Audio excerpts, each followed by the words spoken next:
Hello ladies and gentlemen, this is Blue Maxima and I'm here checking out Jupiter Hell. I didn't even know this existed. I just saw it pop up on the new Steam releases one day, and I saw it was by Chaos Forge. And for those of you who don't know who they are, they created the Doom roguelike. So to see them come up with another roguelike made me really interested, because they did a really good job with the Doom roguelike and just maintaining that theme really well, and I wanted to see what they could do with that theme without being intensely tied down to what Doom is. And I'm happy to report that they did succeed, although it does result in a couple of negatives, which I'll get into shortly. The main one being that the game starts out with this absolutely awful CRT effect going on. It just looks ugly, and the game doesn't really feel like it's out of the 80s like that, so I don't know why they bothered to include that effect.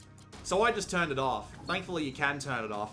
The rest of the settings work really well too, including the fact that you can not only use controllers, but you can completely rebind them as well, which is a very nice thing to be able to do when it comes to a controller-based game. The game has this unusual, well, not so much unusual, it's actually not that bad. It's an unlock system where the more achievements you pull off, the more stuff you unlock. And it basically starts with you finishing the game once, so that you can start unlocking the trials and the challenge runs. And then you play them to unlock more trials and more challenge runs. I haven't even managed to get through the game yet. I've only gone through to like the second area, because this game is called Jupiter Hell, not Jupiter Fluffy Bunny Time. So you will find yourself needing to give this game a few runs, and there is a fair bit of replayability going on in there. Although whether or not you're going to enjoy the replayability or not depends on whether or not you can enjoy some repetition. The game's also got 3 difficulties, unlocked by default, with 2 more that you can unlock, which is nice. And you've also got 3 different classes, which not only have different passive and active abilities and starting equipment, but they've also got different end games they can end up with. They've all got different skills, and then if you pick enough of those different kinds of skills, you can unlock master skills, which really change up the way that the game works. And it always makes for an interesting idea, because you never know exactly what you're going to want in terms of end game builds until you're a bit through. You've unlocked a few weapons, you've got a few mods, and you can really choose what to go down. And these abilities can really make a difference as to how the end game works. So it's definitely not a game where everything feels the same every time. But it does kind of start to get there. But allow me to praise the game's gameplay first, because it's done something that I haven't seen a roguelike do before. And I don't mean a roguelike, excuse me, in the same terms as in The Binding of Isaac or in Enter the Gungeon, where it's an action game with roguelike elements. No, this definitely strays a bit more towards roguelike. It's got the turn-based element, it's got inventory management, it's got really high difficulty, but then again, they all do. It feels a lot more like a traditional roguelike than most action games I've played, including the turn-based stuff, because this game is turn-based. But at the same time, it does also offer up its own twist and flair on action, because this is clearly based on stuff like Doom, high-speed, adrenaline-fueled shooters, right? So here's how it works. You've got your traditional 4-directional turn-based movement, and of course other things will cause time to pass, like reloading your weapons, swapping weapons, using different equipment, etc. But the game is very heavily focused on its second-to-second tactics by the way that it implements everything else around the outside. Most traditional roguelikes have a real focus on their minute-to-minute gameplay, because you need to worry about your inventory, you need to worry about your skills, you need to worry about everything, and you need to worry about a long-term survivability plan. This game heavily de-emphasizes that in favor of moment-to-moment shooting and looting. So allow me to describe to you how the base gameplay works if you can't really understand how it works from what you're seeing on screen here. So whenever an enemy appears on screen in your field of vision surrounded by a set of green brackets, you can shoot it. You can try and shoot at it. It's that simple. But you're not going to be able to shoot and hit every enemy at all the time, because depending on the distance, the weapon that you've got out, and whether or not they're in cover, you might not be able to hit them. Your 2-hit chance might be a bit too low in order to actually hit them. So you need to figure out whether or not you want to stick around and try and hit them, or try and reposition in order to get a better shot, or at least be in a place where that you can actually take that shot more safely. Because if they can see you, if you can see them, they can see you. There is also another thing in the form of cover. If there's an enemy on screen and you're behind a wall or they're behind a wall, there will be a line drawn next to the cover that they're in, which will show you what cover that they have in comparison to you, or what cover you have in comparison to them. So whenever you enter a fight, you've got all the information you need immediately. You've got whether you're in cover, you've got whether they're in cover, and you've got your chance to hit them in the top right corner there. In fact, I really would have preferred it if all of the two-hit stuff, and possibly their health, would have been like more over the top of them, so it was easy to look at them instead of having to just like swing my eyes to the top right corner of the screen. But you've got all the information you need, and shooting is just one button. It's not like any other roguelike where you often have to spend a couple of minutes, a couple of seconds thinking, all right, where am I going to want to put this spell down? What direction am I going to want to attack in? Yada, yada, yada. No, none of that's here. It's just press a button, you take a shot. Press a button to change the enemy that you are aiming at. Press another button to freely aim at anything else that might be in the vicinity, like a bunch of explosive barrels or what have you. And that's it. That's really all there is to the moment-to-moment gameplay. You do also have things like waiting in place. You do also need to reload your guns, which can also take time. And certain weapons do work in certain ways. Like the revolvers are really strong, but they need to be reloaded bullet for bullet. Shotguns need to be reloaded every time you fire a single shot out of them. There are also rocket launchers, but I haven't managed to find one of them just yet. And there are also like pistols and submachine guns and hunting rifles and stuff like that. And they all work exactly the same way that you think that they would. Some will be more accurate at distance. Some will be more accurate close up. Some will fire off more bullets. Some won't. Some will take more time to reload, and some will take less time to reload. And this all just conforms together into the second-to-second tactical gameplay that this game is going for, and it works really well. Because you're always thinking about, okay, the second-to-second attacks you need to think about are intensely satisfying, especially when you get them right. Knowing when to swap cover, knowing when to charge in, knowing just when to stand still, get a slightly better aim, and take a shot. It's also not helped out by the fact that if you get hurt, you'll be in pain, and if you're in pain, you'll miss shots. That can be a bit of a pain in the ass. Combine that with your traditional usable ability, whether it be go invisible, whether it be throw down a smoke cloud, whether it be just get into an adrenaline-fueled rage and get some of your health back and ignore pain for a few turns. It all works really well, and it's really quite satisfying to do. Get behind one cover, shoot one enemy, fall back, let them fall into the corridor and shoot them one by one.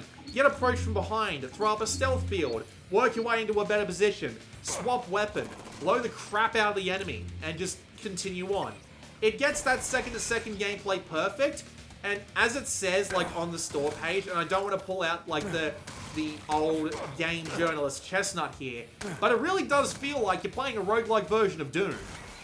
Because of those second-to-second tactics, because of those moment-to-moment choices you need to make about cover, about aiming, and about everything else. And it works great. And the entire game has been designed around this idea of focusing entirely on the second-to-second gameplay. Even to the point of minimizing things like inventory management, where it's basically just going to be medkits, it's going to be mod packs, it's going to be ammo, and that's going to be about it, basically. Whether it be about accessing terminals, you've got like one multi-purpose item that can be used to do things like heal you up, create medkits, create weapons, give you some extra ammo, etc., etc., etc., etc., etc., hack terminals, what have you. And even when you're reading terminals that give you a little bit of information about what the upcoming level branches are going to be, or what the special encounters are going to be, there's going to be, it gives you them in these messages, right? But then it highlights the words you really need to pay attention to in white. So all you need to do is look at it and go, Callisto Rift level 2, Vault, done. And that's it. And even the skills. You've got like 12 skills to worry about, and you only start out with being able to do 6. And then you've got your master traits at the very end. And that's it. And that can end up with the minute-to-minute side of things being a bit shallow, as there doesn't really seem to be too much going on there, even when it comes to things like weapons that are being dropped and picked up and what have you, because most of the time it's really easy to tell whether or not a weapon that's on the ground is outright better than the one you've got, because it'll be a different color, or it'll have like one extra thing and you can just pick it up. There's no penalty, there's no downside. It's basically just, this weapon will be more powerful. It does get a little bit trickier when you're thinking about, like, do I want to take down, say, 2 pistols so I can use the gunslinger? Or do I want to take down the shotgun so that I can get the shotgun-based one? Something's rotten. But outside of that, yeah, it's pretty thin on the ground. There is a focus on the second-to-second tactics, but the minute-to-minute strategy does take a little bit of a kick to the balls in order to make that happen. And for those of you who really enjoy thinking your way around something, you're probably not going to like this roguelike as much as you'd like something like Dungeon Crawl, Stone Soup, or Dom, or Cataclysm, or what have you. But at the same time, this game is still relatively unique in the way it goes about things, and so I feel it really does deserve to exist properly. It does a really good job at what it does, even if the minute-to-minute things are a little bit gimped because of it. The one last downside I would have in that regard, though, is that the beginning of the game can be really repetitive. Because with the weapon upgrades being as simplistic as they are, with the skills remaining the same depending on whether or not you want to use the same class every time, with the level branches not being as interesting as you might think, and there not being that much in the way of like neat secrets or anything going on, the beginning of the game can be pretty damn repetitive until they start introducing like all the different kinds of enemies you can run into. And considering how hard this game is and how often you'll be restarting it, it can be a bit rough. I'm not saying it's awful, I'm just saying it's something to consider. And as a result, when I found myself playing this, I would always find myself only playing like 4 or 5 runs before I put it down. But if I only played like 1 or 2 runs, I'd find myself thinking, yeah, I'll give it one more shot. And that works. That works more than well enough for me. It's a unique blend of action and roguelike, with a surprising focus on second-to-second strategy, tactics, I should say. And even when it flies in the face of the minute-to-minute strategy and just kind of kicks it in the balls, it does a good job of what it sets out to do. And as a result, I find myself being able to recommend Jupiter Hell pretty easily. It looks alright. I will say that. It does look okay. That's good. I am more of a fan of the protagonist, though, being a sailor-mouthed 80s action hero more than anything else. They do give you the option to turn it off, but why would you? So yeah, that's Jupiter Hell. Just came out of early access. Chuckle fucks. $20 US. It's a good time. I would recommend it. This has been Blue Maxima.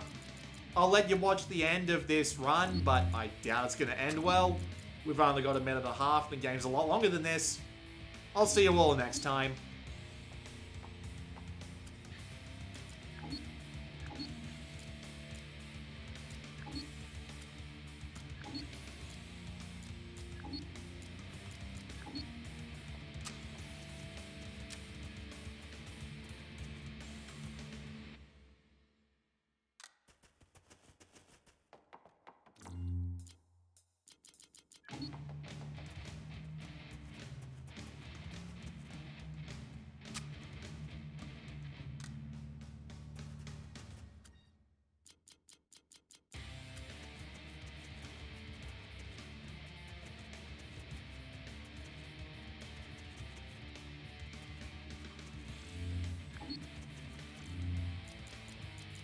That hit the spot.